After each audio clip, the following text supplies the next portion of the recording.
আসসালামু আলাইকুম প্রিয় গাইস।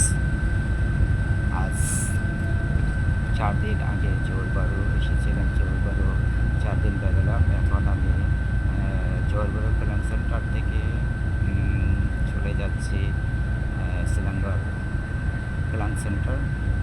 তো এই পরিবেশটা মাশাআল্লাহ অনেক সুন্দর। বাসের নিরিবিলি এসিওয়ালা বাস চলছে নিজের গতিতে, অনেক সুন্দর করে। এখন এখন বাহিরের দৃশ্য অনেক সুন্দর, ফাটাফাটি সুন্দর পরিবেশ, মাংসই দেখতে ভালোই লাগছে। চলতে চলতে চলে যাব। সবাই আমার জন্য দোয়া করবেন, আর সবাই একটু লাইক শেয়ার করবেন, এটাই প্রত্যাশা করি সবার কাছে। সবাই একটু লাইক শেয়ার কমেন্ট করবেন, এটা প্রত্যাশা করছি সবার কাছে। সবাই আমার জন্য